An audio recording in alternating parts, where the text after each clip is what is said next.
order for us to get to the sort of, AI age, the cognitive age, if you like. Because unless the data is engineered well and it's secured, we're not going to be able to leverage these things for the future. So really, a global understanding around the steps we need to take and in which order is very much needed. And the AI space, that's still emerging in terms of its regulation, its standards, and all of those things. We're not ready yet to take this at scale and pace. There still needs an awful lot of work, but we do have time to get our data ready for it to be used upon. And so data readiness is a major topic that I think we're all going to be talking about in the coming years. What does data that is ready for AI look like? How do we get the skills to ensure that we have people that are able to actually make that journey? How do we actually meet citizens' needs when it comes to data, both for things like, shared records, so things like the European Health Data Space, and how do we make sure that citizens have transparency in how their data is being used? That's a big area that needs to be explored and worked through. So I very much do believe that, we need to engage with AI. We need to explore what it means. But this whole journey is going to take us a number of years as a set of professions globally, and that journey will need standards bodies, policymakers, those working in digital health to all collaborate and ensure that we are working on standards together. And I know that India and Europe are very much engaged in, that standard space and in dialogue about how we take this journey together. But I think what's really important, and what we found from our first policy forum at the International Policy Forum at MedInfo in Sydney, was there are many things that we need to do once globally and not replicate across different nations. And those things do include standards for data. They do include best practices. They do include standards for cybersecurity and data security as well. And so as we sort of explore this landscape and moving forward, I think it's going to be really interesting to see what, discussions are had at the Europe-India Digital Health Week and how they reflect this and how they reflect what is the coming horizon for healthcare. We have to also acknowledge as well that most healthcare systems globally are not sustainable unless we start using digital and data and AI in the future to actually ease the burden on those systems. And easing the burden means things like automation, it means decision-making, it means management by exception rather than seeing every patient. It means empowering patients with information and, sort of things like risk stratification so they can make decisions. And those new sort of tool sets for the sort of sustainable healthcare system of the future are going to have to be formed by the digital health profession with those standards supporting. So it is essential we do take the journey, but taking the journey too rapidly without all of the things we need in place is a really unwise idea. And so while I'm very pro AI, and while I'm very pro the progress we need to make, I'm pro actually, forming sandboxes, working out what is needed, working out how we move forward together. And actually, we've got a regulatory sandbox that's actually happening here in the UK at the moment around AI. And that is going to look both at generative AI and traditional AI models. And it's being run by the MHRA. And it's really just to consider what the parameters are that we need to take into account for our future governance and our future regimes. One thing I've done a lot of work on is lifecycle management for AI, and we're not ready for it yet. That's where we look at things like clinical safety, we look at governance, we look at the performance of the AI, we look at bias, and we create an oversight system that can look at all of the sort of AI tools that are being used in an enterprise, a health enterprise, to monitor real time their safety and report on their safety. These tools don't exist yet. They're not out there, but we have sort of conceptual frameworks of how they will work in the future. And again, those need to be worked through with different healthcare systems to ensure that we have the tool sets to allow us to operate AI safely. So overall, AI is going to be part of our future, but we have a saying in the UK, more haste, less speed. If we go too fast, we will do things wrong, it will break, and we will have lost confidence. If we do this in the right order and at the right pace, considering data very carefully as the main enabler for AI, we can make the right pace of progress, which in turn will make sure that we have a tool set that will allow us to enable the sustainability of healthcare systems. Finally, I hope you really do enjoy Digital Health Week. If you want to tweet or comment on this, my Twitter handle is @UKPenguin. I'd really welcome any feedback and welcome any contact from people who are on this journey with me. But I know we're all hugely enthusiastic about the future. I just think that we need to take stock of everything before we move forward. And I do think we will have a good future in the sort of data and AI space if we take the journey at the right pace. So thank you very much and enjoy your week.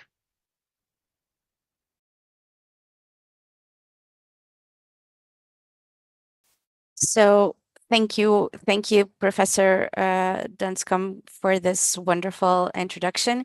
And I really think it set us up for a very nice conversation that follows. We are now moving forward to our panel. And once again, thank you so much for the panelists who are with us today. So I will be doing a brief round of introductions, and then we will move on to our moderator, who will take over the conversation. So we have, and by an order of an alphabetical order, we have with us Professor Jamal Hashem, coming from the Medical University of Bahrain. We have with us Dr. Maaz Shaikh, Vice President and responsible for project management at M42 Health. We have with us also Professor Saleem Sayani, Director of Technology Innovation Support Center at Aga Khan University in Pakistan, and Dr. Samane Kuchaki, Senior Lecturer in Machine Learning for Healthcare at the University of Surrey. With us and moderating, we have Professor Tiago Tavares Gomes, founder and CEO at Sigil Scientific Enterprises, and a professor at the Faculty of Medicine of Porto. So, and welcome all, and I hope you have a very nice conversation ahead.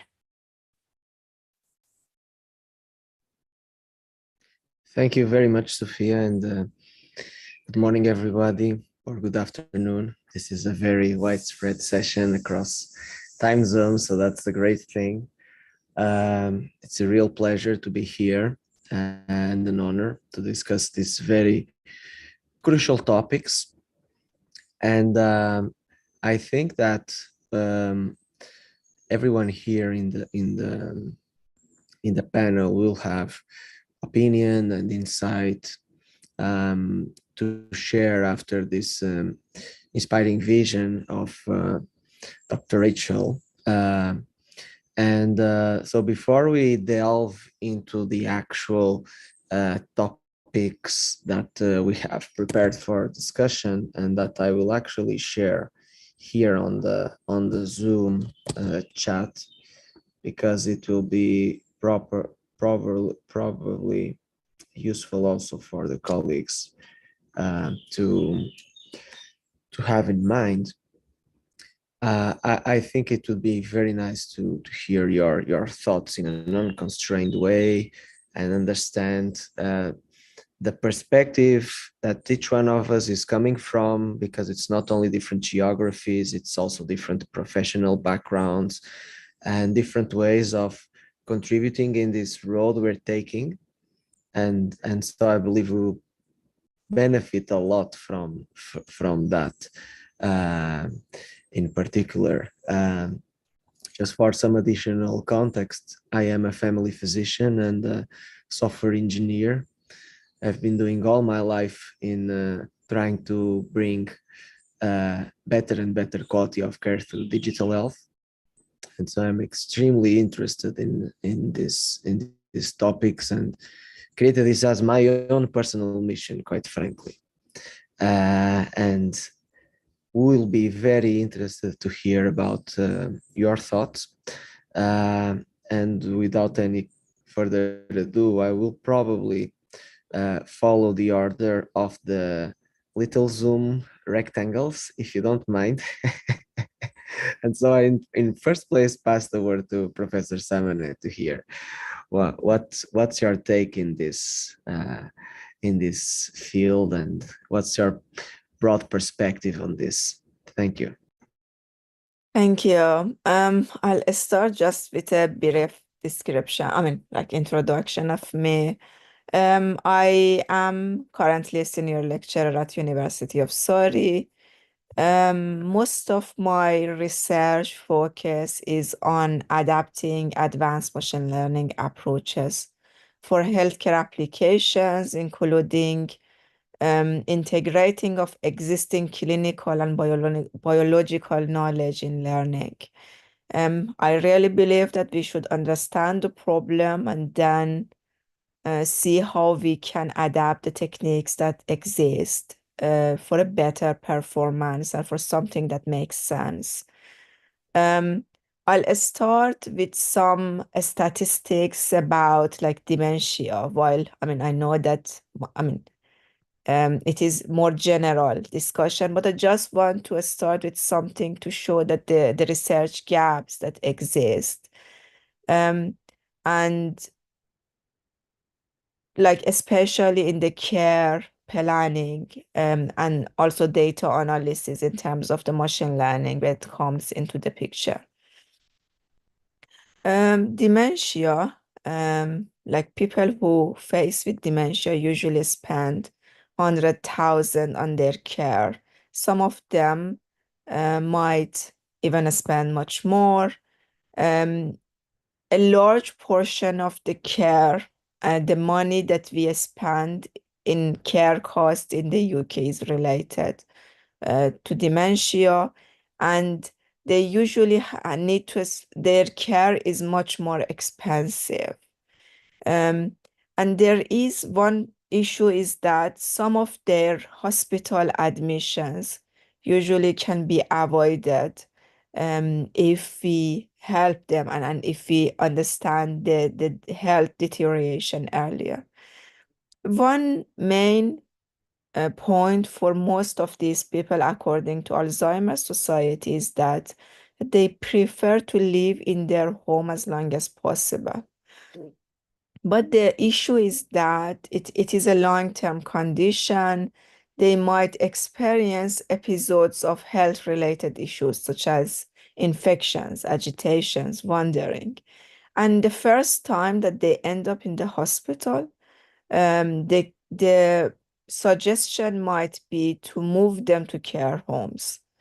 But even if we can delay these move to care home for a few months, it can save a lot of cost, and also it is, it helps with their progression of the disease and for their families and everything.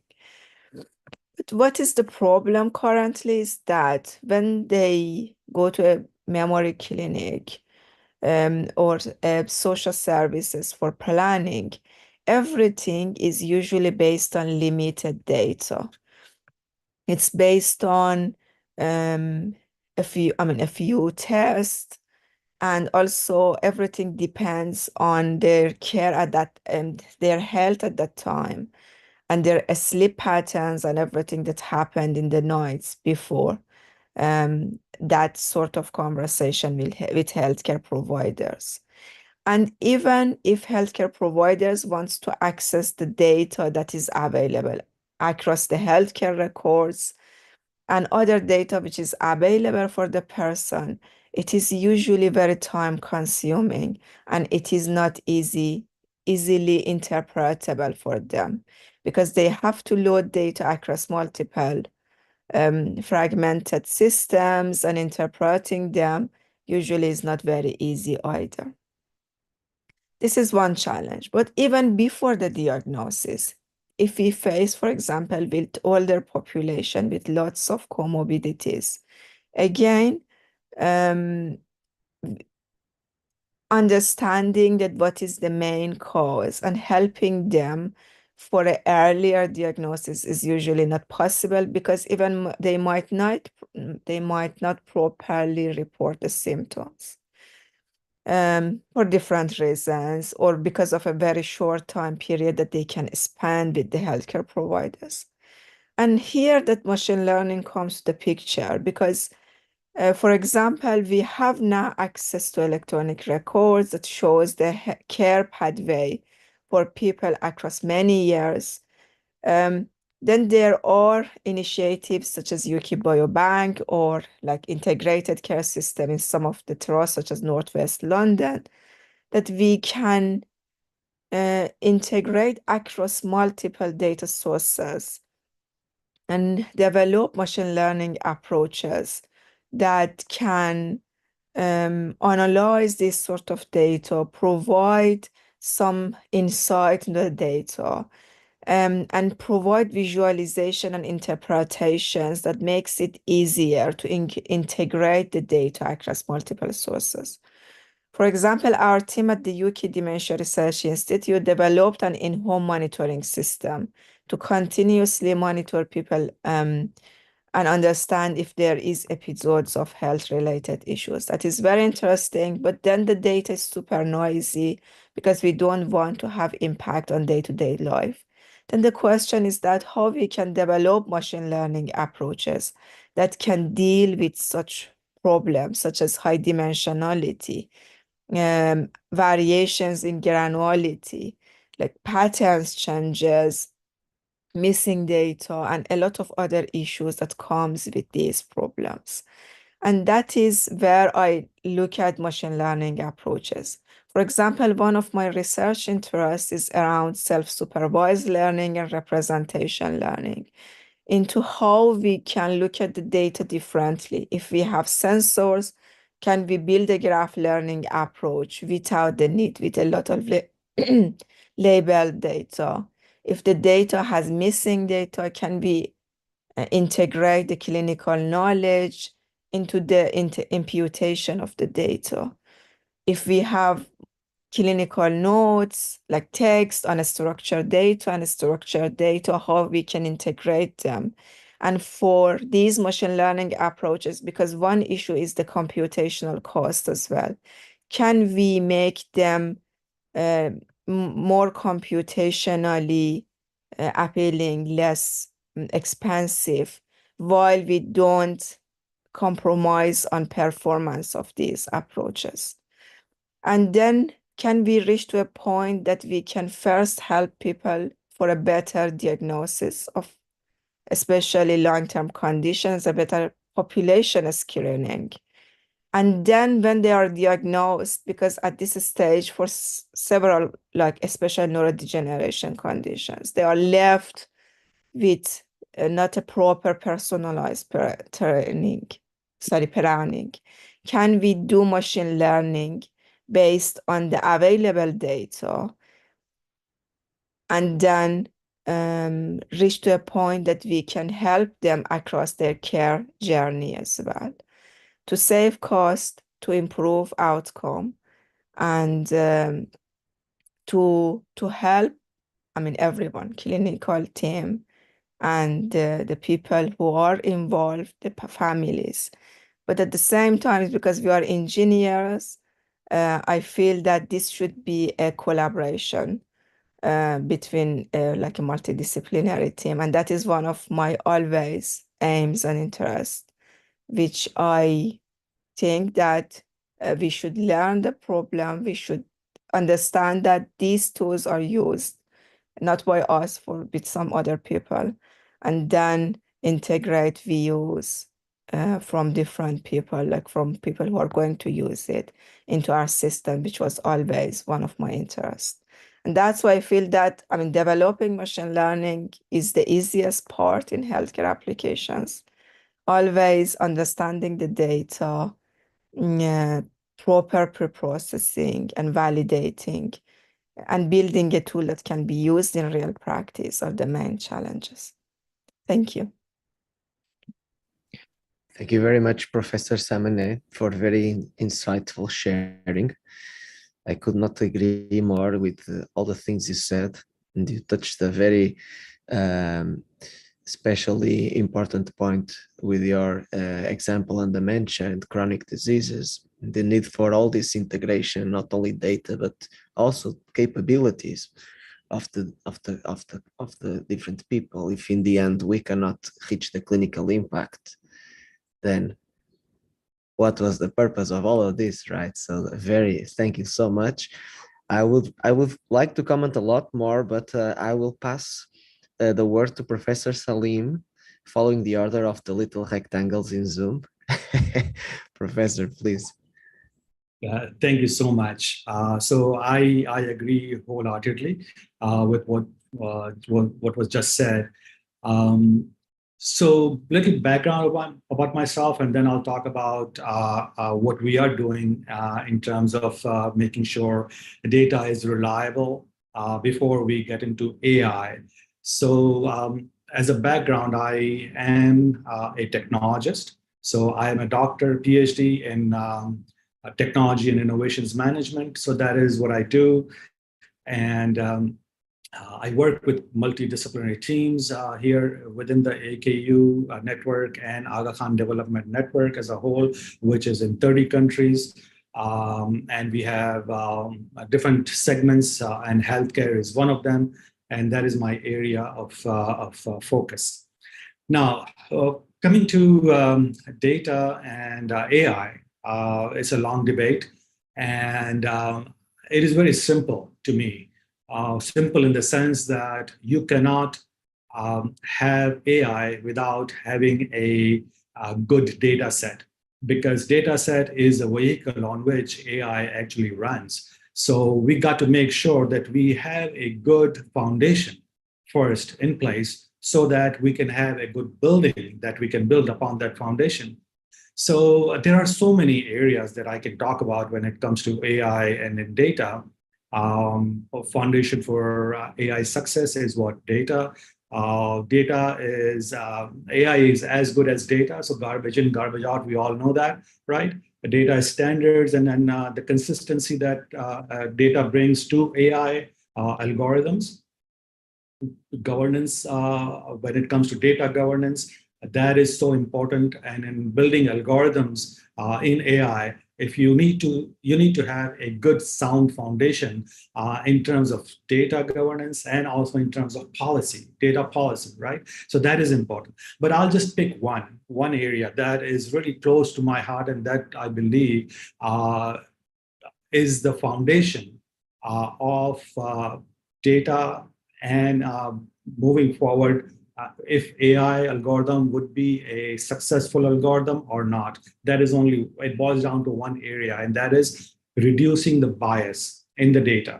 So if you reduce the bias in data, and that is what we work on, we try to reduce bias in the data set, because if we are using this data set as a tool to develop a predictive analysis or predictive algorithm, then we got to make sure, this is so important, we got to make sure that we reduce bias in this data set, because if we don't, then guess what happens? We have a predictive analysis or predictive algorithm that is biased to start with, right? So it defeats the purpose, the whole purpose of having an algorithm. So that is really important, and that is what we are working on within the network with the huge data sets that we have. And as you can imagine, with a health system as big as Aga Khan Development Network, with primary care, tertiary care, and secondary care and tertiary care hospitals, we have huge data set. What we need to do is that we need to clean this data so that there's no bias in the data. So when we use this to build an AI algorithm, we are sure that we are getting a predictive algorithm that is very meaningful, right? Now, something that is very important for us. And then when I say us, I say for people in South, that we are fortunate that we can actually have large amounts of data, and we can do so much with so little overhead, so to speak. So that is a gold mine that we all sit on. We got to make sure that we utilize it properly. And this is the time. We are in that golden era of time where we have resources. We are sitting on this gold mine of data. We need to use it right. We need to make sure that the data is, again, unbiased and also clean so that it can provide you better results, right? So that is what we are working on, and that is what I am sure everyone in Deep South, we all are working on, and also people like yourselves in Europe and in North America, you are also working on. Unfortunately, you may not have that much leverage or freedom that we do in our countries, respective countries. So again, we are sitting on a gold mine, and we need to use it right. This is the time. This is perhaps the only chance that we have, that rather than running after AI, we should make sure that we have good foundation in terms of data. And this topic of today's discussion is so right and so fitting, data first, AI later, because that is exactly what the theme is, and that is what exactly the future is. We need to make sure that we capitalize on this, because if we do it wrong, our future generation will not forgive us. So I think that is what I feel, and that is what I believe. And back to you. Thank you so much, Professor Saleem. I also totally agree with what you say. And, bias in healthcare data, particularly if you talk about electronic healthcare data, that is the given. And the thing I find extremely interesting about this bias is that it's mostly a non-stationary process. So the bias, the sampling, if you think about the distributions, the latent distribution that govern that bias, they change across time in ways that we actually do not know. So if you do not account for that, well, it's really hard to try and create any AI or any clinically meaningful decision that will not be mostly just an artifact of how healthcare was at a given point in time, at a given place, more than the actual clinical effect. Maybe if we talk about the sensors and other kinds of data sources, the bias by default will be minimized. But the bulk of electronic health records, which also in my view is the gold mine that I would say many countries we are currently having, indeed is biased by default. So it's very interesting to understand exactly that you are doing so much work on that direction, and I have this very critical concern, because I also share with that same passion and need to do further work in that regard. If I may, just please build on that there are two types of biases, as we all know: explicit bias and implicit bias. So it is very easy for us to point out explicit bias, but it is so difficult for us to identify and address implicit bias, right? And this is where the challenge comes. And I believe that we globally, we need some sort of a standard by which we can provide some sort of guidance to everyone else who is working in this area, so that we don't have to reinvent the wheel, and we have some sort of an advisory body, global body, where we can work together and provide some sort of guidance to others who are on this journey together.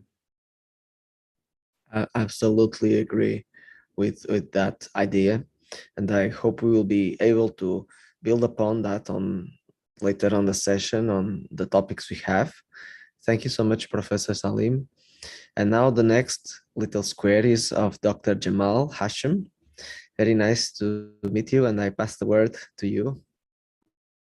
All right, thank you. Thanks so much, Tiago. And thanks for the invite, and thanks to everyone who's spoken already.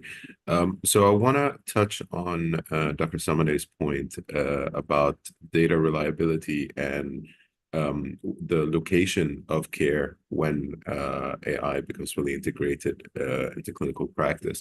So as she mentioned, for dementia patients and for the patients that I deal with, diabetic foot patients and peripheral arterial disease patients, their preference is to receive care at their home. And there's an added advantage to that, especially when it comes to diabetic feet, is that it's safer from a nosocomial infection point of view. We wouldn't be seeing all these multi-drug resistant bacteria in people's wounds if people were receiving more consistent care at their home, which is something that clinical integration of AI can absolutely provide, or promises to provide.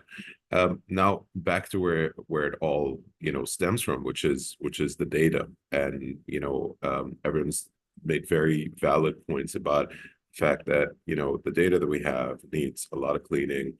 It needs different ways and different perspectives to look at this data in order to really make the most of it and to get real insights. Now, some of the barriers to accessing data are different across different countries, as Professor Saleem said. And I'm going to make a bit of a controversial point.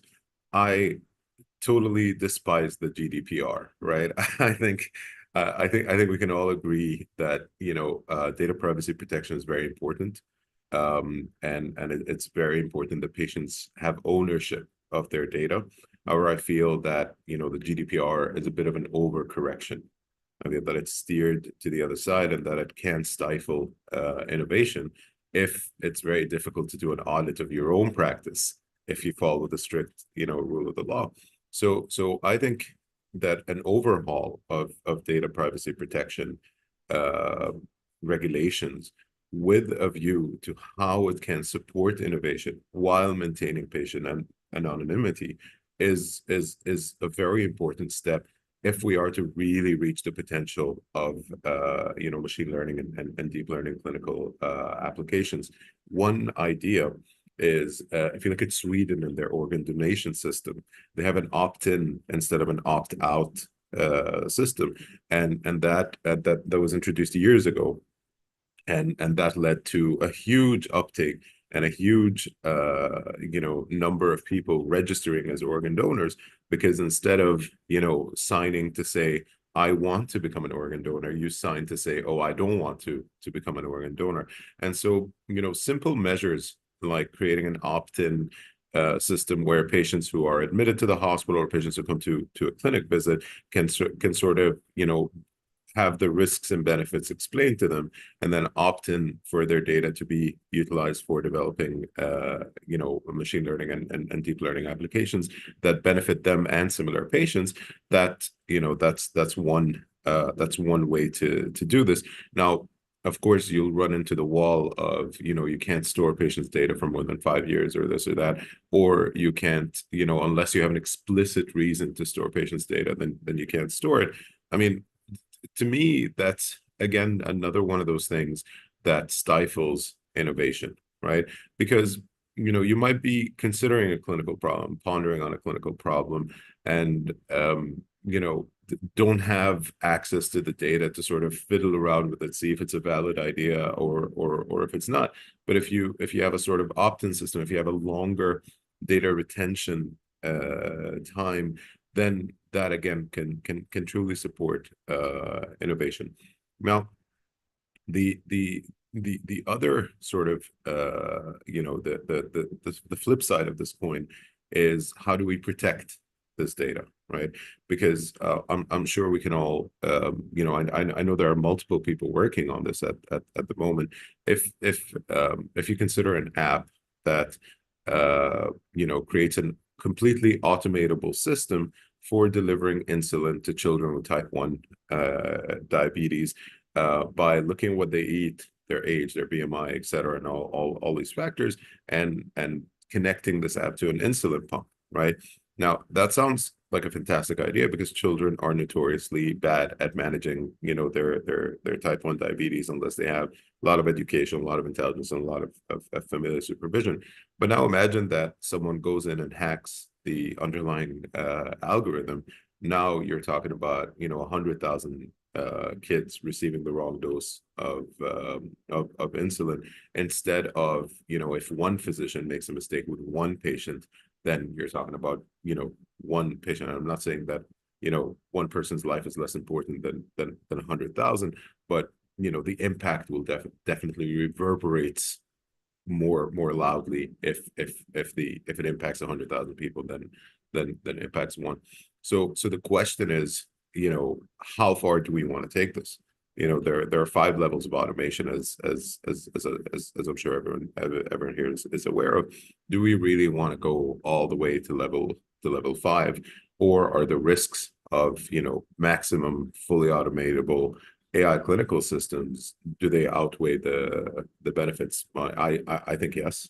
And I'm curious to hear what other people's views are on this. But the bottom line when it comes to data is we need to have more lax regulations and more innovative approaches to be able to access more data and to look at it in a different way, and that might require the electronic health record system. Yes, it's had a lot of benefits, but I feel like every physician here and elsewhere will agree that it is the bane of their existence. You end up spending more time on it than you do with patients, and so if we can hit 2 birds with 1 stone, overhaul the electronic health record system so that it allows you to spend less time on it, but at the same time stores data in a way that makes it more and more usable by machine learning researchers and data scientists. So yeah, that's pretty much it. Back to you, Tiago. Thank you very much, Jamal. Great steering up of the debate, which is awesome. I understand that regulatory perspective can make things work at a pace that's slower than the full potential of what we could have right now. And particularly here in Europe, we are very proficient in creating regulation at a faster pace than the innovation. And I think we are in an interesting time where we need to take all these issues of the cybersecurity, the privacy, the machine learning, the data access to a bigger forum, not only in the technology perspective of how do you can process the data in a way that's privacy preserving, with more and more mechanisms coming into play, particularly with the European health data space, the homomorphic encryptions, federated learning, algorithm goes to data. There are so many avenues of work that are flourishing, but also, as you were mentioning, actually we as citizens view what is our perspective to that kind of data use for the sake of the quality of care. And I think the point you made, that rolling out algorithms that may be in a way potentially flawed or may introduce systematic error that could be avoided by broader ability to access data, that is a very compelling point when we think about pushing all the things into the clinic, and then even doctors start to question what will be left for me to do at the point of care with all this ChatGPT stuff rolling in. So I think that puts us in a very nice place to start touching here the topics that I believe I've already covered a bit, but here take a second round here on the panel and potentially start with this policy and ethics approach, as you already put that very straight on the table. I'd like to hear, and we have different geographies again, different cultures, different backgrounds here on the panel. how do you see that policy and regulation and ethics play a role in this regard of allowing AI to be both very accessible, to be created with maximal exposure to the available data, and also in regards to the security of how should it be deployed in the clinical setting, and also how can it be validated in your perspectives?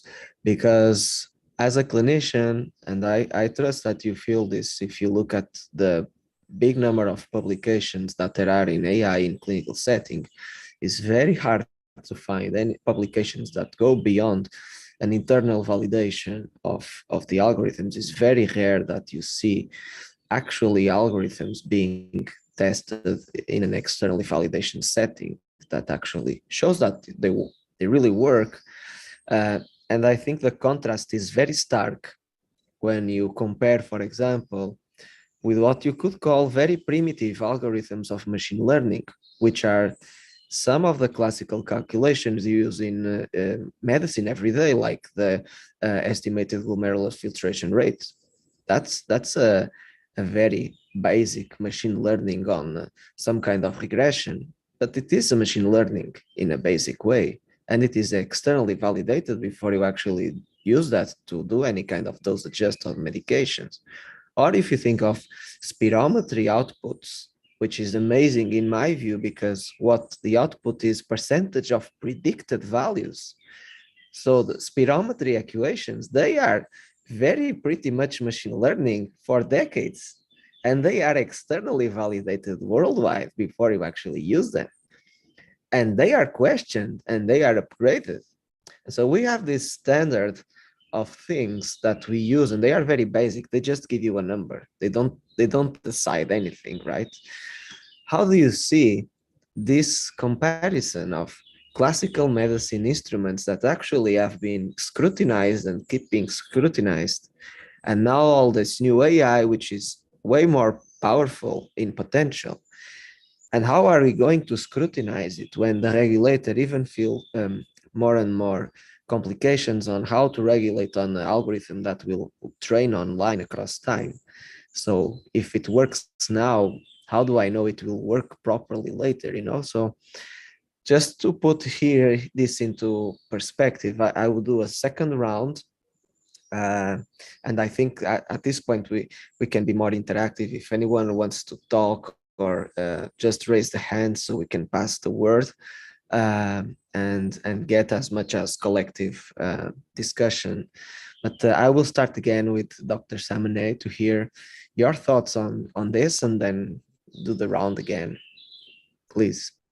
I mean, I feel that surely ethics are in place to ensure safety of like patients and privacy, and everything is, I mean, in the UK it's super regulated. You should know. And it takes sometimes, especially anything related to NHS, might takes at least 6 months of ethical process to get access to any data, which I still believe that it is for safety and everything. But the main issue comes when we have to develop the techniques on safe platforms that they have for the data access, which is okay to have a safe platform for data access. But the main issue is the computational power. And I mean, usually they are very old system, Windows, super slow. Even developing a basic machine learning approach there takes time and patience. And then when you want to do cross validation, it takes much more effort because, for example, if it is I remember during COVID, we were working on a project that was across a few hospitals with different electronic records. They wanted to do everything properly, but at the same time, very fast as well. I really don't know if it ended up with something meaningful, because even making everything into one format for electronic records and validate it properly took a very, very long time. I don't know what would be the solution really, but I feel that if we could better, host like data hubs, for example, for DPUK, that they host a number of data sets, or better, moving toward a better integrated care data sets, and then data sharing in place that makes everything more clear and transparent for researchers. Because as you said, still most of the papers in healthcare either land on very small data sets, or even if they are on very large data sets, not properly reported or only internally validated. And I saw even moving from one hospital to another hospital can drop the performance very, very much in my experience. And I think that needs a bigger effort, like larger effort from like researchers. It needs initiatives that can make that possible. Thank you. Thank you very much, Dr. Samane.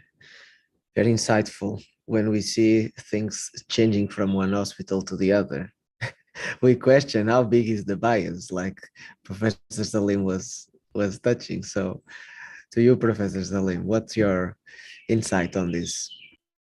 Yeah, so I agree completely with Samana, and that difference from one hospital to other hospital, and I'll just extend that there's a difference, huge difference when we go to from one country to other country as well. So based on my experience, that what we do is we work in Asia and Africa as well. So in Asia, we are in Pakistan, Afghanistan, Tajikistan, Kyrgyz Republic.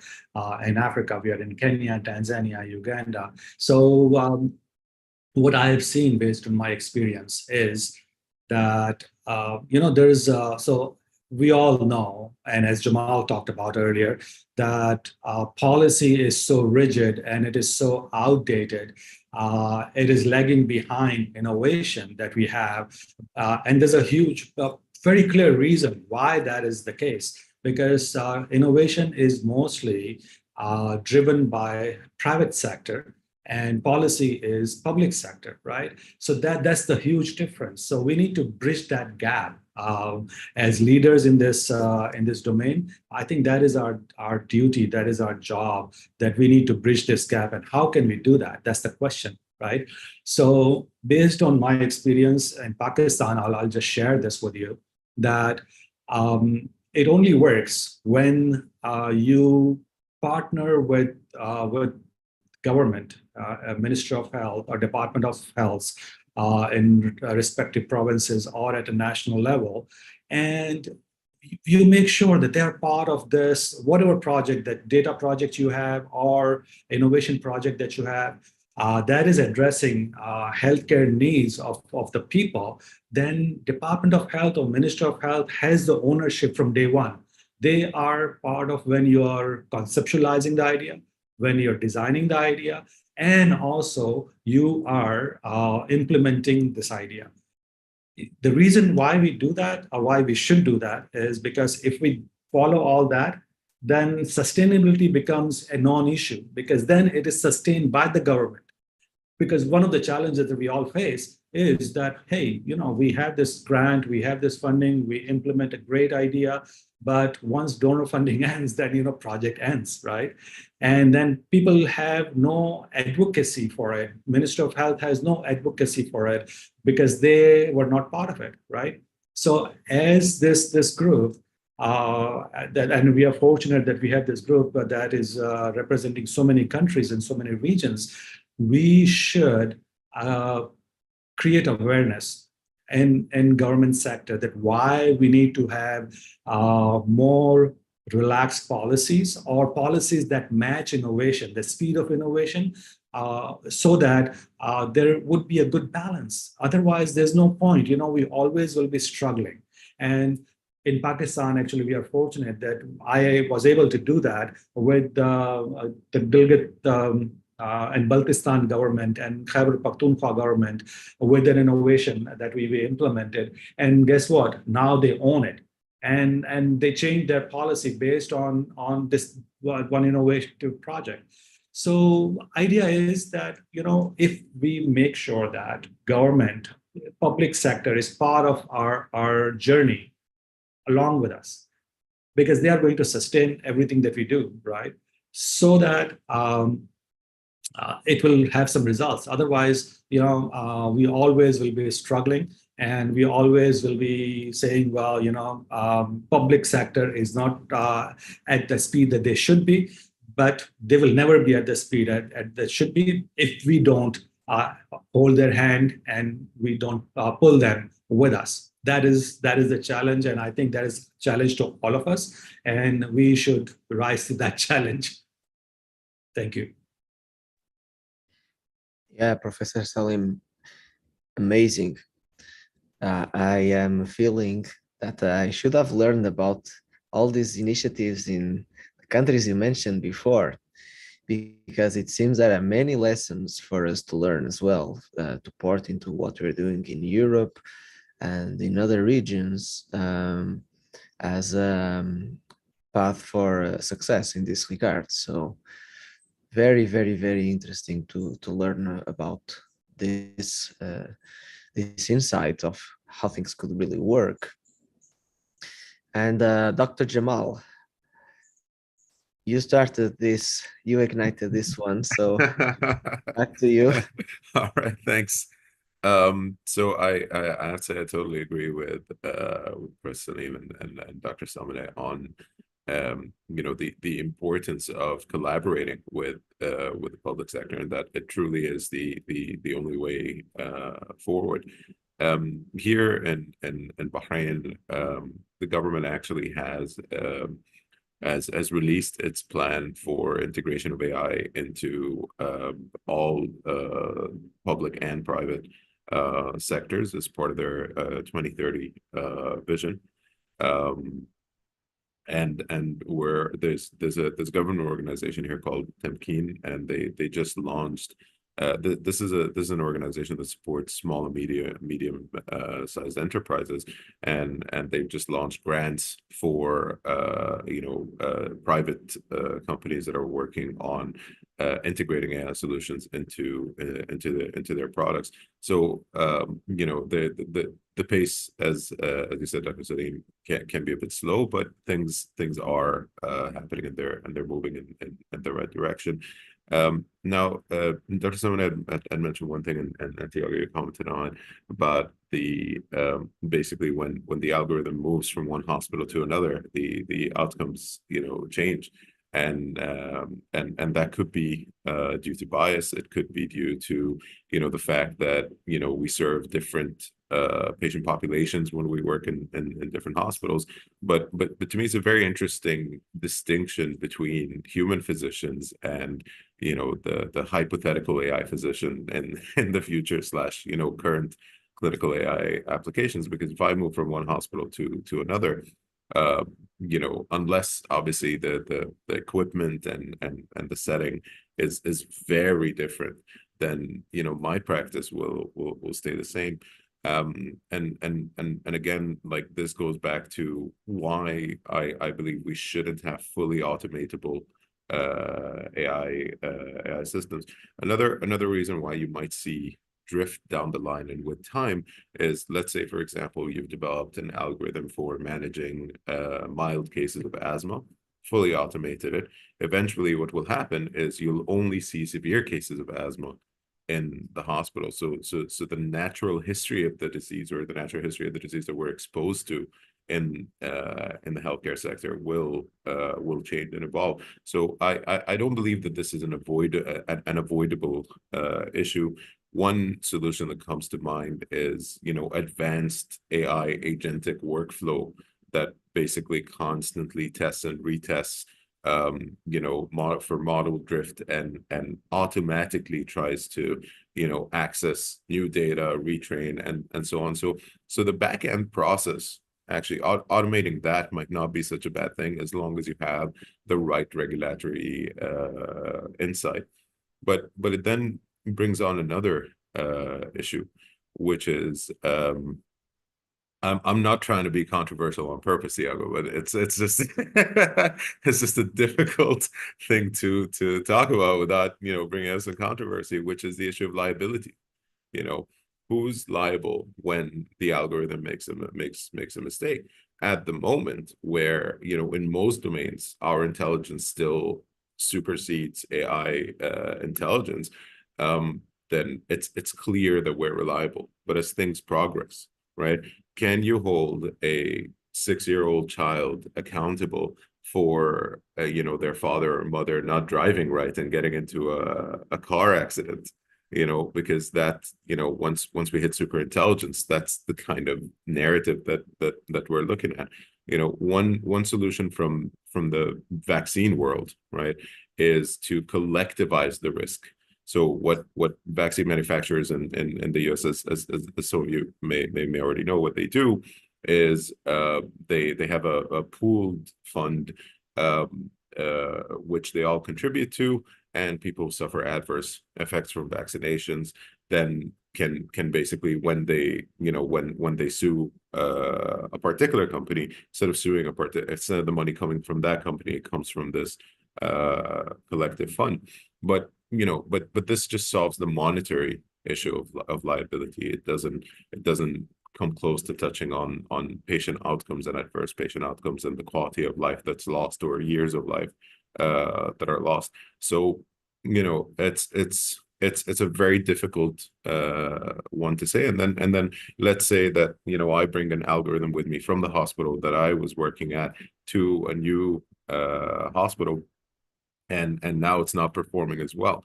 Is it am I liable for this, you know, or is the hospital that agreed to buy this you know, algorithm or this solution for their patients liable, or is it a collectivist sort of, you know, fund where no one is really liable but everyone is liable at the same time? Dr. Saleem, I see you got your hand up, and I'm very curious to hear what you guys say. Yeah, Jamal, so you bring a very valid point. And, you know, what is really interesting here is that now what it means is that our discussion that we are having right now, it is not limited to just healthcare professionals and technologists. This extends to health insurance companies as well. So this is where we need to make sure that, well, you know, the people from insurance companies or health finances, they are involved in this discussion, because ultimately, unfortunately, use of AI is not a patient decision. It is a health system decision, right? So health system would look at the bottom line. What is the bottom line? Am I exposed or am I not exposed? And if I am exposed, who can I transfer this risk to, right? And this is where the insurance company will come in. So this is a very interesting point, to say the least. And a point where we need to have a convergence with healthcare industry, technology industry, as well as insurance. So I think the scope of this discussion just expanded. Yeah, that I feel like we are opening the Pandora box bit by bit. It's getting larger, the problem. But I think the issue is really at hand and must be tackled as a society perspective and a multi-stakeholder, multi-country, very, very international, very rich perspective for us to get a collective agreement on this, the same way we got this kind of agreement when you think about vaccines and other things, that they came from a way where the agreement would be easier because we're talking about infectious diseases that would have very high mortality rates, and so it would become easily for a population to understand the risk-benefit ratio to be absolutely evident. And now we move to more nuanced fields more and more, where the risk-benefit may be more difficult to ascertain and everything. And in a way, I think this also will need the building up that Jamal was also mentioning briefly of continuously monitoring. And there's also a comment here on the chat about this, continuously monitoring what the algorithms actually do. And I come yesterday from Rotterdam on the Odyssey Europe Symposium, where one of the speakers introduced for me a new concept about the perpetual observational study, which actually for AI seems very interesting, and also to shed the light that's needed for us actually doing this kind of decision and thinking about would actually be extremely beneficial in what I see. But before actually passing back to Professor Saleem, if I may, I'd just like to make here a note that we had Dr. Samane leaving, and just a word of appreciation for all discussion we had so far with Dr. Samane. And we also have the high honor of getting Dr. Maaz Shaikh joining us from Abu Dhabi, I suppose. Yeah, very nice to have you here, Dr. Maaz. And here in the panel, we started to touch many topics since from the kickstart video from Dr. Rachel on AI, and we've talked on the direction of bias, on the direction of the need for actually impactful clinic application, on the regulatory issues that we're just talking right now, and the societal implications on how we should think about these tools. And I'll pass the word back to Professor Saleem to close this round. And afterward, I'll give you the floor to explain for you to reflect from your perspective of where you're coming at, how you look at the AI in a broader scenario, and then build on this very fruitful discussion. So, Professor Saleem, what is it that came to your mind? Are you opening the panel floor? Yeah, so listening to you and Jamal, something came to my mind, and I just thought I should just coin this term. So for vaccine, we have Gavi, right? That provides a vaccine alliance, and then it takes care of everything that we are just talking about in terms of AI and data. So I think there is a potential need for global alliance for AI, GAI. So that's the term that I wanted to coin, and then see if there is an appetite to take this forward. I think that makes absolute sense, quite frankly, and the term also sounds very interesting. So that this is a good point to pass the word to Dr. Maaz and get an understanding of how AI is being seen from the perspective of the place where you are right now and the work you're doing, and also build up on this discussion on the regulatory. So, Dr. Maaz, thank you so much. I give you the floor. Thank you, Dr. Tiago, and my apologies for joining in a little late. Zoom and systems don't get along well, I think, so I struggled a little bit, and maybe I also struggled with the time zone, so my apologies. Well, we've been working very closely here. I work for M42, but anything I say right now is reflective of my own personal opinions as a public health specialist by training, who's been into using digital health and technology to solve some of the, try and address, create use cases of how we can address problems at scale, right? And use that to overcome challenges. And I'll just zoom out a little bit before we go into the components of AI, because I believe that AI, or many of the challenges that technologies that we are dealing with or working on right now, are a means to an end. The challenges of healthcare at clinical level, the challenges at healthcare at population and national and international global levels continue to remain, have been consistent. We've been trying to apply newer and newer methodologies. So if you all zoom out some time ago, maybe 10, 12 years, mobile health was the big thing that everybody thought was a panacea to solve all problems at scale. I worked on a very large trial trying to reduce the cost using mobile app, and it wasn't super intelligent. It was just a very simple app that you could give to healthcare workers. Now with the adoption of technology and technology becoming so much more cheaper, the potential to kind of implement that at scale has become very realistic, or rather, I would say a default. Right?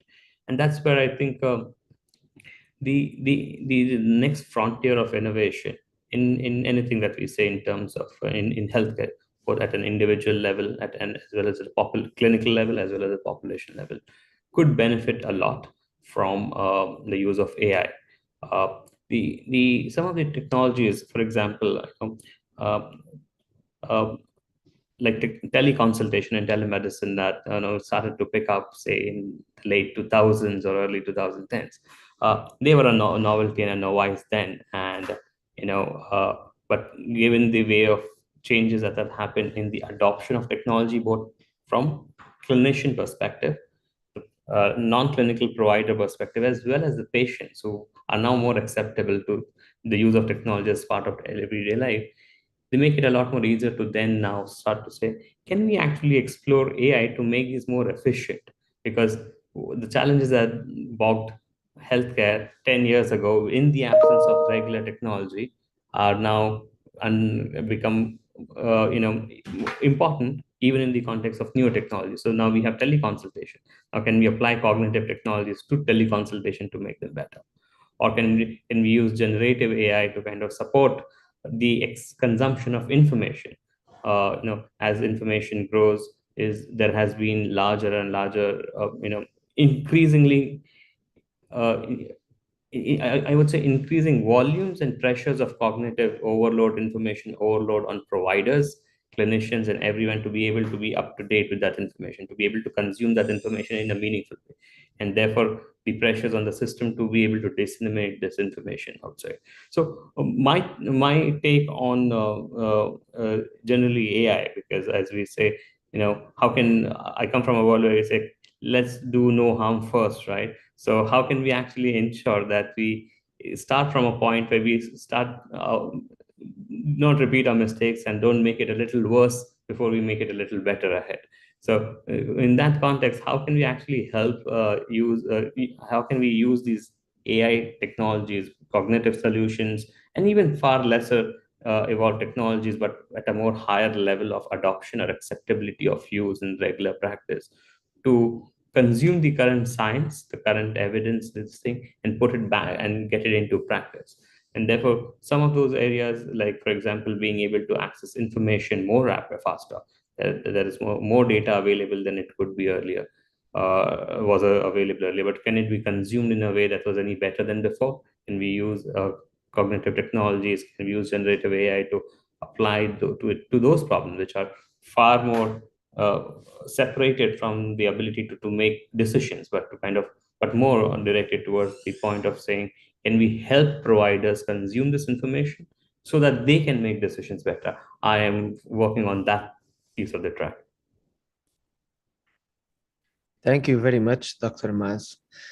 And you opened this even a bit more, because we were focusing a lot on the clinical implication, the regulatory, and now we have this new topic also on the table on how do you make workflow processes that we have been automating more agile at the point of care, and taking the burden away from the clinical people. And I think that is very relevant, because I don't know if it was who said this or in the meeting before, but someone said that EHRs, every clinician would feel the EHR as a pain, even though all the benefits that it created us. So I think that this is a very, very relevant insight, because as we wish that adoption of these new technologies gets very much the traction of all the clinicians and stakeholders on the line,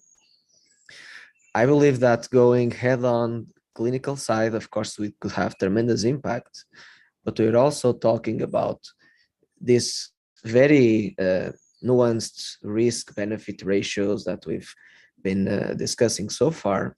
And there is this whole other spectrum of things that you can potentially solve, and even the AI may be there and people aren't even aware if we're talking about the automation and the information retrieval and the summarizing, etc., of taking away administrative burden from the clinician. And maybe that is not such a hot topic when we think on the huge, hyped approaches of making the AI agent that replace the clinician eventually. But you have this more grounded and a background. I heard this, I also learned this word very recently, a headless approach where the AI can be embedded on the systems and actually doing meaningful work that doesn't translate into, interaction. It's just there having some impact on the way the workflow, maximizing the way the workflow is occurring, and not actually interacting directly or deciding directly at the point of care.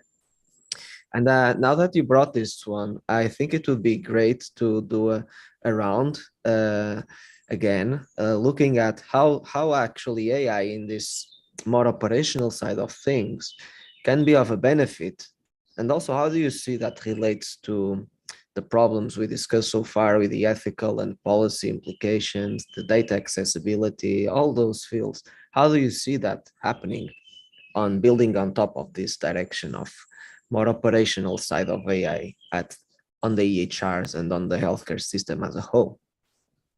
So we were circling on the square order. Now the square order changed.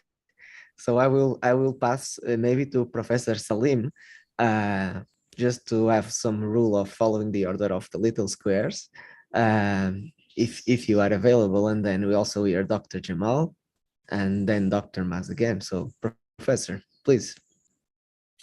Yeah, so this is interesting extension of our current discussion.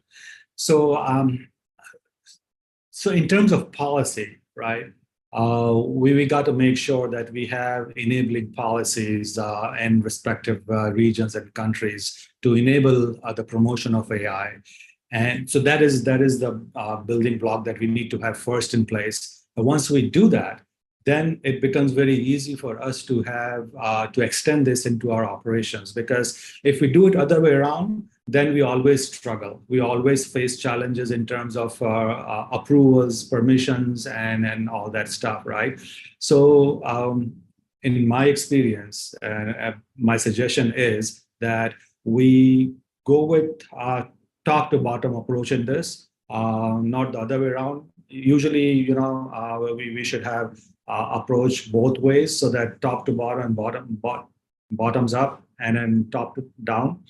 But in this case, I would strongly suggest that we create an environment where we have enabling policies for AI to flourish.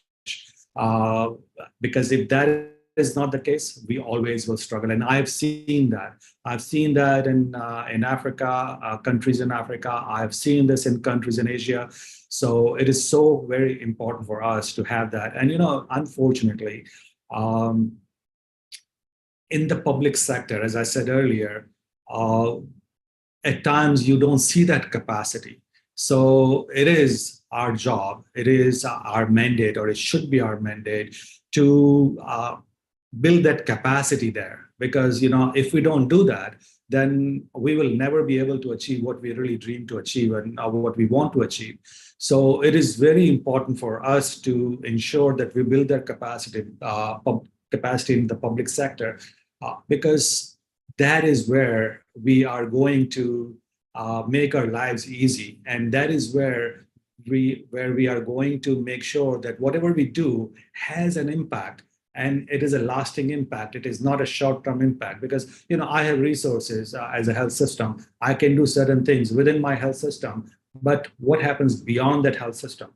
This is where we need to have that public sector policy level enabling environment when it comes to AI, when it comes to data, when it comes to everything else in terms of innovation. As Jamal had said earlier, that we need to have environment where we can have innovation that they flourish. So the only way that we can do that is that we have that environment. And I can tell you for sure that there's no capacity there. It is on us that we need to provide that capacity. We need to do that hand-holding. And it is not, we are doing this charity. This is in our benefit. This is to our benefit. If we do that right now, it is our investment in our future. Thank you. Thank you so much, Professor Saleem. I get inspired to hear the approach and the energy that you put in this regard. And I think that I also agree with what you say. I think that even taking that approach and tackling operational problems first will probably make, you know, the evolution, the curve of evolution go smoother as we tackle this. And if we take this approach that you suggest with so many perspectives of different countries and regulations and regimes, that sounds really that it should become part of our mission as a collective, that's for sure. So what's your take also, Jamal, on this? Thanks, Thiago. Nothing controversial on this round. So I want to we've been talking a lot about the different bottlenecks in being able to build systems that integrate AI into clinical practice, and Professor Saleem has given us the sort of big picture, public sector, private sector collaboration and how that tackles bottleneck. I want to talk about a different bottleneck on a more granular level, which is basically the end user, the physicians and the patients who will be using these systems. Now, as everyone here knows, healthcare workers are very resistant to change, especially if that change is perceived as something that threatens their autonomy. And there's no benefit to beating around the bush on this one. The definition of autonomy, as we move to more and more intelligent systems and integrate them into clinical practice, is going to have to change. Because at the moment, as a physician, you have full autonomy over the options that you offer your patient based on your knowledge, based on your experience, based on what you know about your patient and their illness. As things change, you might get a recommendation from an algorithm that you don't really understand how or why this is the treatment course recommended. I'm not going to talk about liability again here because we've addressed that, but but the issue really is how do we convince physicians to adopt systems that might threaten their autonomy?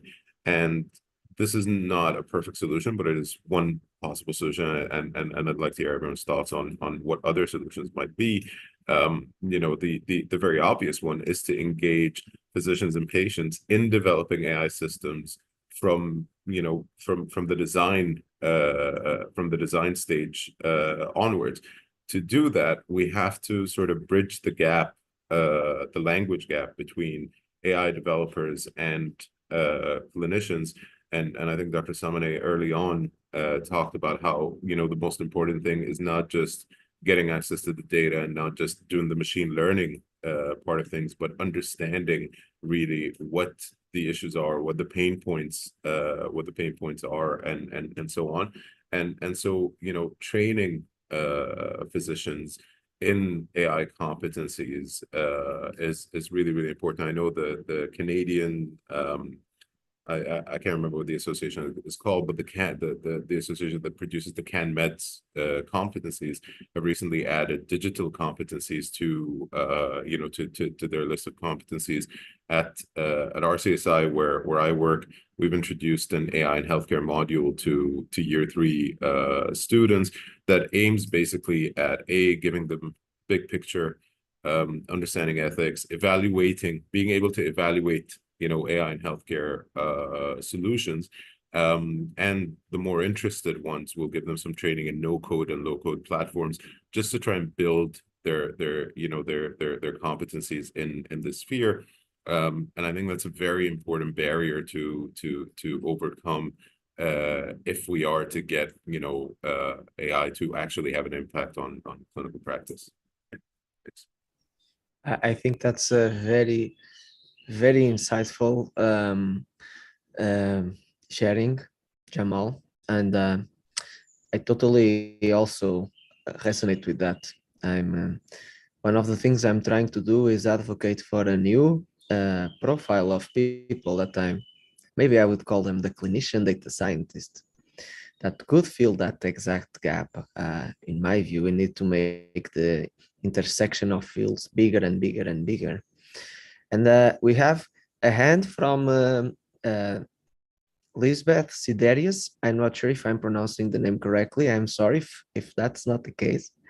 So it would be great that if you could briefly present yourself and what is that you'd like to ask or share. Please go ahead. Thank you. I'm Lisbeth Siderius from the Netherlands. I'm a pediatrician and also patient representative specifically for rare diseases. And I will tell you about a case because last week I was at the meeting in Geneva and I want to think about AI versus data first, what we are propagating. So a case is, I work in a primary care setting. Parents come with a child. I write down in an electronic record what they say. And they say, oh, they are afraid. This child is now almost 4 years old. He cannot go to school. And we think maybe he has autism. I write this down. That parents tell this to me. Nowhere in the chart says, I think the child has autism. I just write it down. Then the parent goes and look into the file. He asks our manager to see his registration, and he wants and complains that I have written the word autism in the chart, but it was only his own words. And then he wanted me to take out the word autism. And I could imagine why, because he doesn't want his child to have the stigma of 4-year-old autism word in his chart. So that is what I think we have to realize, that why I am personally a bit afraid of AI, that you see words, but you do not see the status of the word. He was never diagnosed as autism child. But if you would look at all electronic records, you may find things like this. So I think that is why I really like structured data. Structured data in like we are we want to do in with electronic records and codings and interoperable data. Structured. Who makes the diagnosis? Why does this word come into the chart? So in my case, I didn't like it. I had written exactly what I should write because the parent had told me that. I had to take out something which I should have put in my case.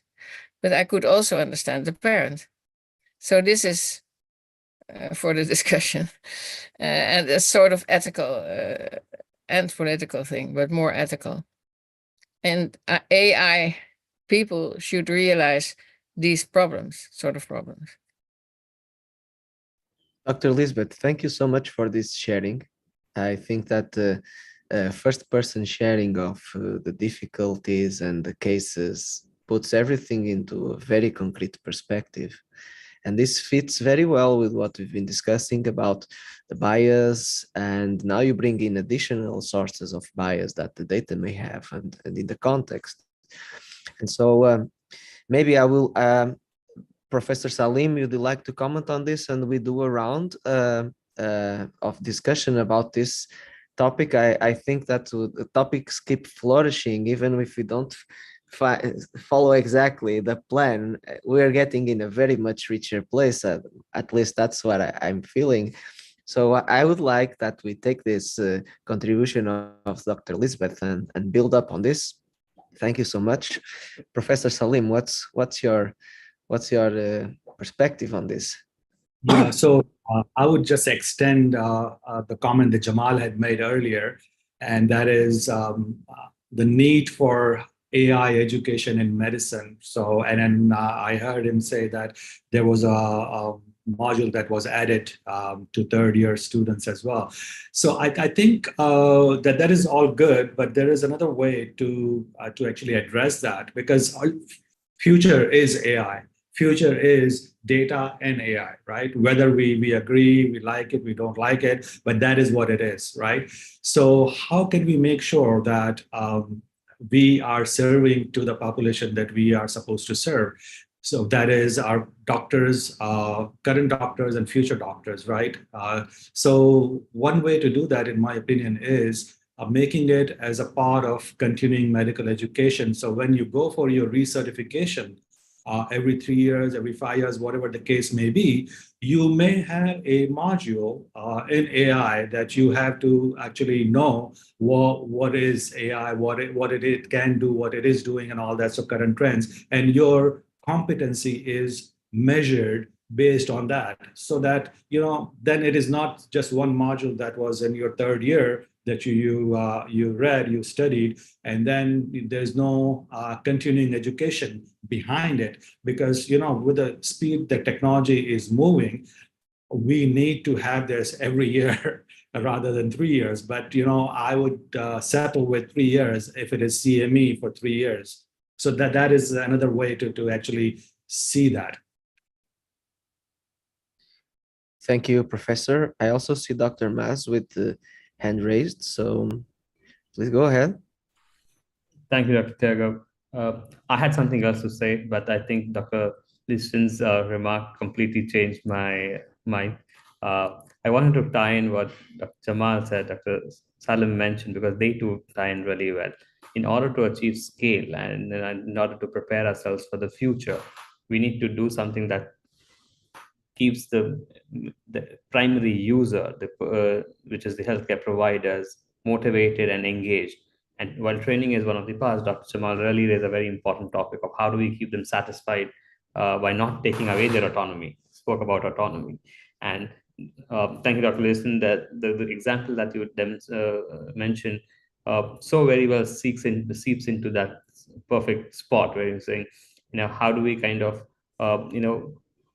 engage at a point where we are making it safer even before we go to clinical decision making, at the point of making information reasoning more safer, so that downstream, as this information or data is used to evolve the AI models and the solutions to go further into decision making, are better curated. So that kind of goes back to the point of saying, how are we kind of using this to make doctors more autonomous in their decision making, while kind of making sure that that decision making is being made on data that's safe, and in an experience that's satisfying to both the provider as well as the patient.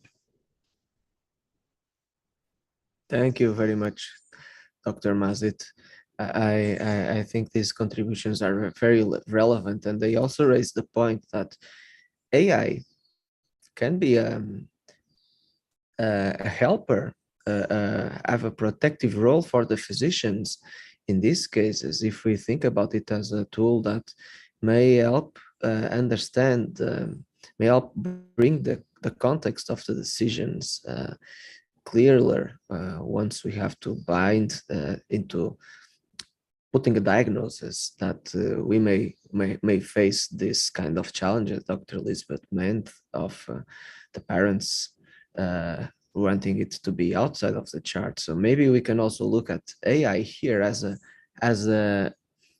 agent that can help us in that regard of helping us become defendant, as Dr. Maaz said, helping see if we have the data that actually supports our reasoning being well documented, strong enough for the case to be, very clear to defend on this rationale.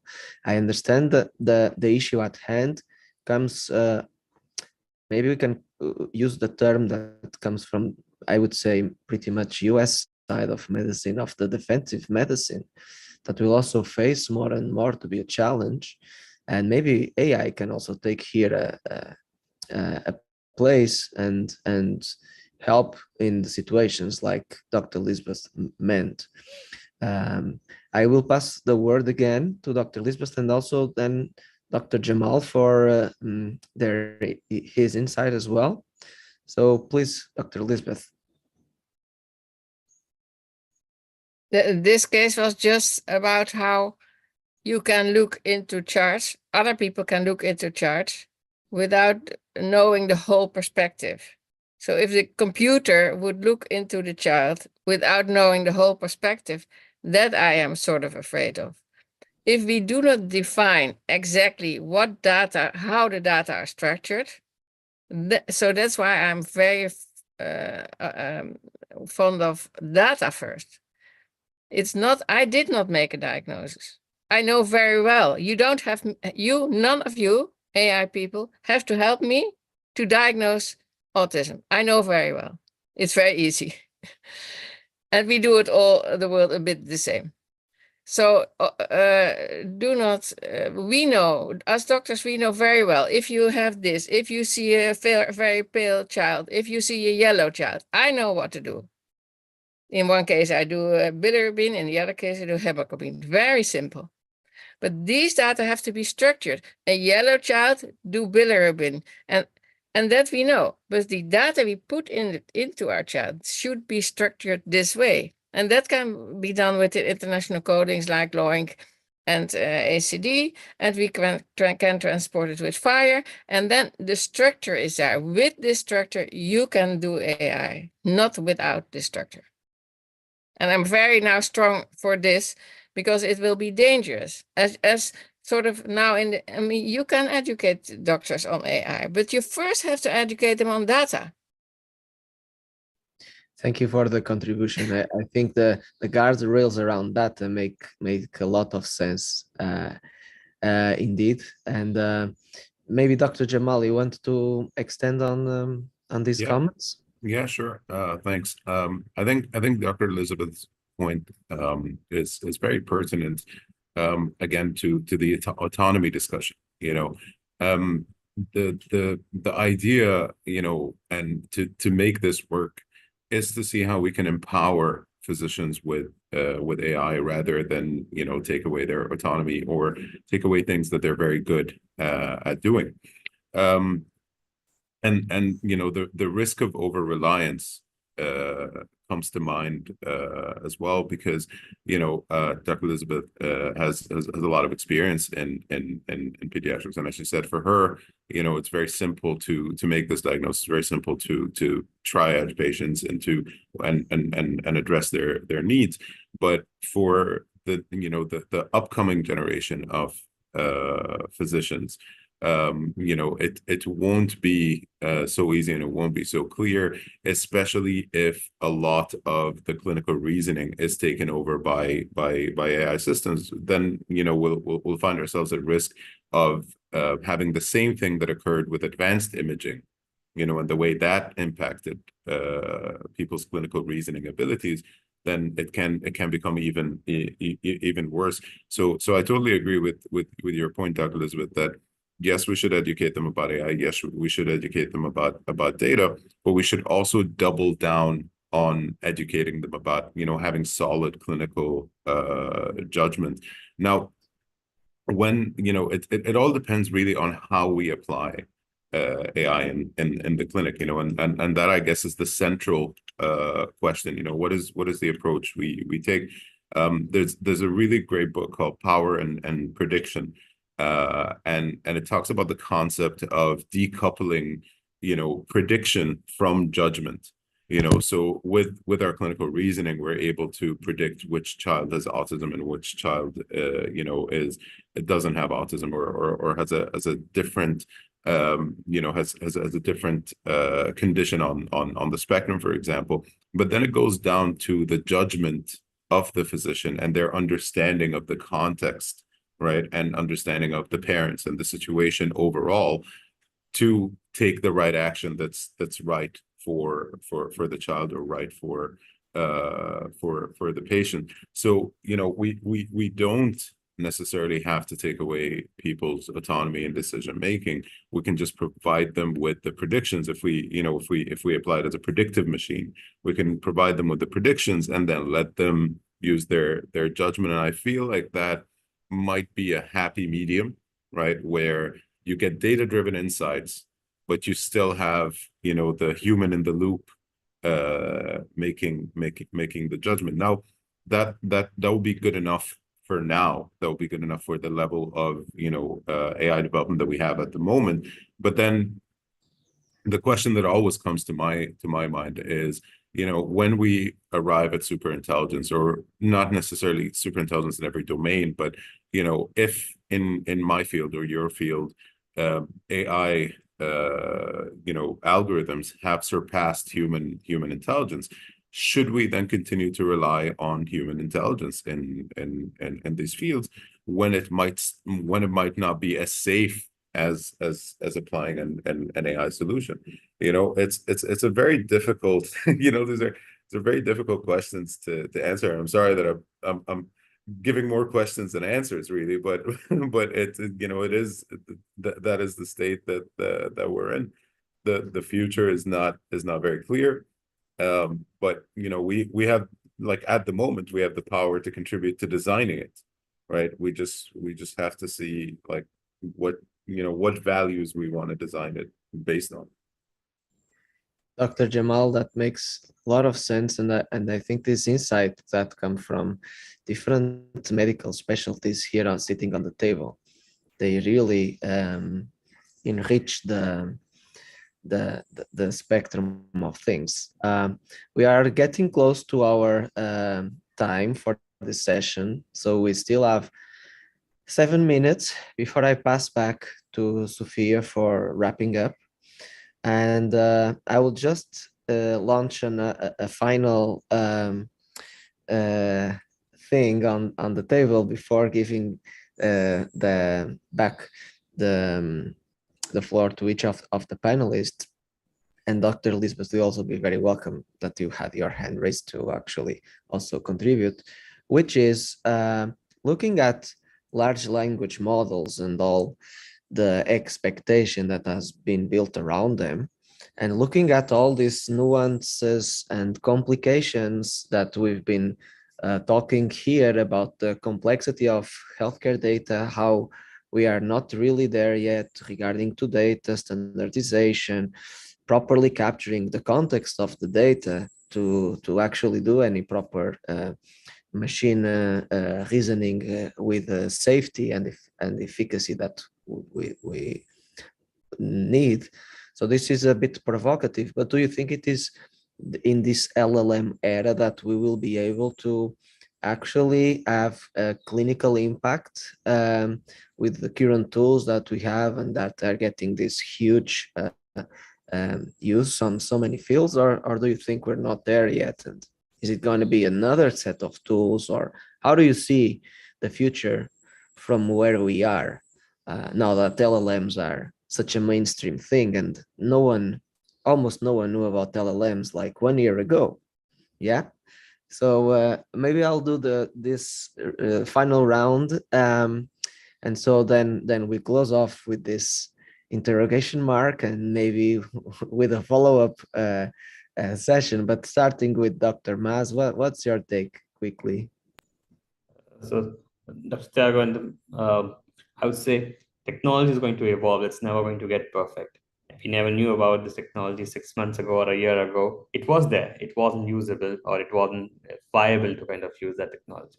So things will change, but there are certain parts of the technology that are still very useful. If you identify a sweet spot of the technology capability and the use cases within healthcare that it can power in a accurate and an acceptable manner. So there's an optimization between those two variables in performance, accuracy, and acceptability. Then we may be able to kind of leverage some of the current technology that we have to create impact in today's time, while we wait for technology to evolve further, that it can be applied, verified, validated for other more complex use cases as we go. I'm very positive on that.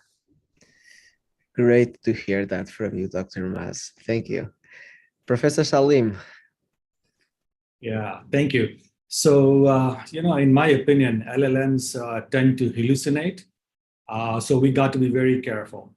We got to be very careful when we are using that for patient and making decisions for patients, because that is a high risk proposition. I'm not saying that we should not be doing that, but we need to use it with caution, a lot of caution. And there should be some sort of intermediary layer where we can validate that information. So for example, rather than using LLM generally available like ChatGPT or something else, hospitals, health systems, they have designed their own LLM. So if you look at, I believe it is University of Michigan, they have their own LLM. So now you can say with certainty that, well, this data is coming from reliable source. So it is coming from their EHR. And then Jamal, to your point, that now they are actually using their EHR to predict a patient outcome based on LLM and based on AI. So that is what we should be doing. And then, I strongly believe that we should have small islands of success. And then ultimately it will create a large island, right? So if we go for a large island, that would be very difficult. So low-hanging fruits, small successes, and let's build on that, right? So, but reliability is really important. We need to make sure data is validated before it is used for patient care at all. So there's no compromise there. Thank you, Professor Saleem. Dr. Jamal. Thanks, Liam. So I really agree with Dr. Saleem's point about the importance of reliability. With the MedGemini paper, I can't wait to get my hand on MedGemini to see how accurate it is. But in terms of experiential data that's available to us, it's still not clear whether generalist models like ChatGPT will outperform models trained on specialized data. So far, what it looks like is, if you exclude MedGemini, because we still haven't really seen it in practice, we've only seen the paper. And if you exclude MedGemini from this, then it seems that with the right prompt engineering, ChatGPT can actually outperform PubMed GPT and other GPTs that are trained exclusively on medical data, and they're only going to get better. So I'm not too concerned about the increase in reliability with time, right? That is something that I feel we'll definitely see. And like you said, Prof. Saleem, find the low-hanging fruit, start demonstrating success, start tackling people's pain points, and that's how you start getting more and more acceptance of AI in clinical practice. For example, start by tackling the electronic health record, the bane of everybody's existence. That's something that could definitely be tackled with LLMs. That's it. Thank you very much, Dr. Jamal. I think we had a great discussion here. We touched a huge number of topics, but despite the number, I think we delved really deep in very focal, crucial points. So I believe this was a very enriching session, at least for me. I learned a lot by hearing your insights, and I think that this will actually make even the point, after this discussion, we get the point even stronger, that this data first, AI later, a way to frame things actually makes a lot of sense. And it's probably a very sound, very promising way to move securely towards all these potential results, but having in consideration also this very collaborative approach that we need to create these lessons, this proper education of all the fields, the greater intersection of all the fields, the global perspective from the learnings of so many regions around the world on these fields, starting with the healthcare data and the access and the safety, and then the models, and then the rolling of models and validating the models. An holistic approach with a very wide global community of thinkers. It looks like it's totally a road ahead of us after this very interesting and enlightening session. So thank you so much for sharing these thoughts, and also Dr. Elizabeth for the use case, which was very also enriching to the discussion. And so I pass to Sophia to close the session in time. Just in time. Thank you. Thank you so much, Professor Tiago. And thank you so much for all of you. And it was truly a very enlightening discussion throughout this morning. Truly, it is, we have a road ahead, and I hope we can count on all of you to come with us on this road. We will be giving you feedback on how we are going to proceed on this movement, data first, AI later. We are hoping to build a true movement that can help structure this need for solid and healthy data to construct true and enriching public policies all around the world. And I hope that this small conversation has also made us all in a bridge, put us all in a bridge for our proximal event in November. We are holding an event in Lisbon regarding real world evidence for the real world. So I hope I can count on all of you to be with us in November here. And thank you to all of the people who have joined us online and who have been following us. Thank you so much, everyone. And I hope you had as much fun as I did. Thank you. Bye-bye. Thank you very much. Thank you. It was great. Thank you so much. Take care. Take all. care. Thank you. Thank you. Bye-bye.